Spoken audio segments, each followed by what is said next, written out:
too bad. How are you? Good. Nice to meet you Yes, finally. I'm you too. fine, thank you. And you look so different to how you do on your YouTube Saw the channel. slights anyway. and yeah. Right. Loving your YouTube channels, by the way, because after we chatted last time, I was so intrigued to see what's going on. But everybody talks about you, by the way. Oh really? Yes, they love it. Yeah, I've watched a few. Yes, and it's very interesting. So keep doing what you're doing. Oh, thank you. No, I will do. Hey. Hey guys, welcome back to the channel. If you're new to the channel, my name's Liam, and in 2018, I was diagnosed with relapsing remitting MS. If you want to be part of the gang, it's dead straightforward. Just smash that subscribe button. Had an update recently. I finally got into the hospital, my local hospital to me, James Cook University Hospital, and I met my new MS nurse, who is lovely. And yeah, I really wanted to have a new face-to-face meeting. It's been a while, obviously with lockdown, things have changed, a lot of stuff's gone online. And I had a few things I wanted to talk about, and we were able to discuss some things for the future too. So things have been sort of up and down for me really recently. There's been a real impact on my mental health. I have been struggling, and I found that some of the things that perhaps I had been doing or the meds I had been taking, perhaps, I've just been kind of getting on with them, but they might not have been the right thing for me. I currently take quite a high dosage of gabapentin, which is like a nerve painkiller / antidepressant. And I also take duloxetine, which is an antidepressant with a bit of nerve pain. So there's a few things that I wanted to discuss with my nurse, and we were able to do that. I've also just come out of my 4-year time frame of the disease modifying treatment that I was on, which was cladribine.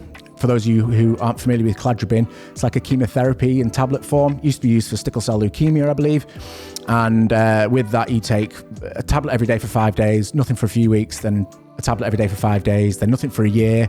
You then repeat that cycle, but then you don't, after the end of that year, it's another 2 years where you don't take anything. The whole treatment cycle is 4 years. So I'm out of that now. And as someone living with MS, I kind of feel like I don't want to not be doing anything. And I don't know whether the idea of cladribine is you take it, it changes you.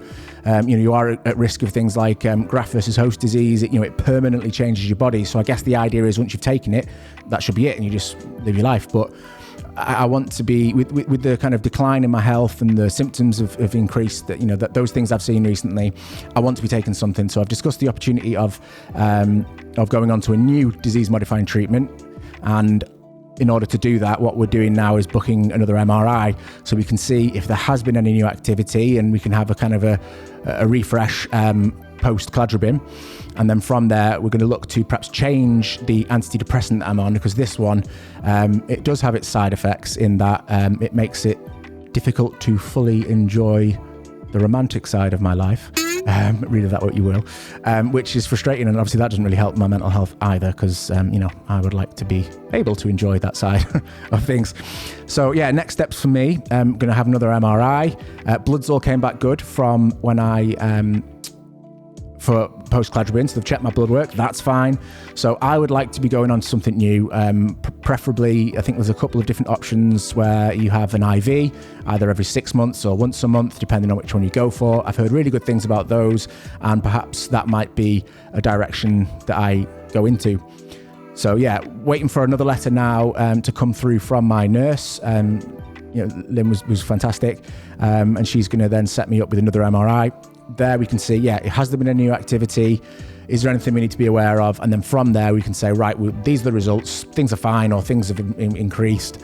Let's look at your next lot of treatment.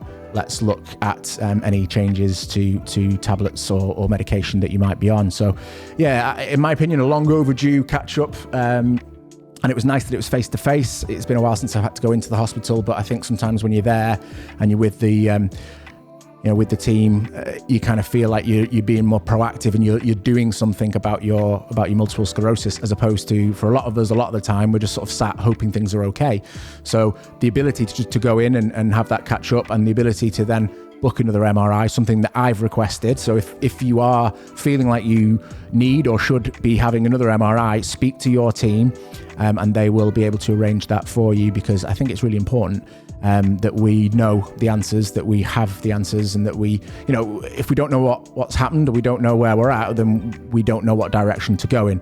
So yeah, really important to speak to the right people, whether it's your GP and others, and go from there. Lynn also had some really nice things to say about the channel. She says that herself and some of the other members of the team do check out the videos from time to time. So thank you for that. And Lynn, it was great to meet you, and yeah, I really enjoyed our catch up and looking forward to what's to come next. So if you are watching the video, hey, and hey to all the guys in the neurology department at James Cook. I'm a big fan of your work, and yeah, I'm looking forward to working more closely with you as we move forward and come up with a bit of a plan. As always, if you haven't checked out the most recent episode of the MS Mindset, I had an amazing chat with Dr. Terry Walls, who's the inspiration, the founder behind the Walls Protocol, something that I am trying to sort of get into. I think it's something I should be doing from a diet perspective. So I've cut out dairy. I'm looking to cut out / reduce the gluten that I intake, and then I can that's a bit of a base for me then to kind of explore the Walls Protocol a bit closer. So yeah, check that out if you haven't already. There'll be a link up here and down below in the comments as well. Got some more guests lined up for the podcast too, which is really exciting. And you guys as well, if it's something that you want to get involved with and tell your story, more than welcome to come on and we'll have a chat. I would love that.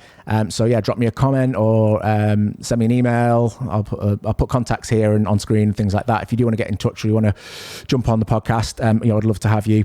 And yeah, we'll see what happens from there. So wanted to drop you an update and let you know what's been happening. As I get notification of my MRI and things like that, I will let you know what's happening from there. And if I can do a bit of a video about my experience going back to the hospital and having an MRI, I will do. I think that'd be cool to share with you guys as well.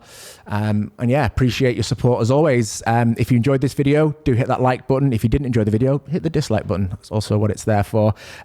Would love it if you could subscribe as well to the channel. Our gang, our MS gang is growing. So do subscribe and join us as we'd love to have you and help you as best we can. And I will look forward to seeing you in the next video.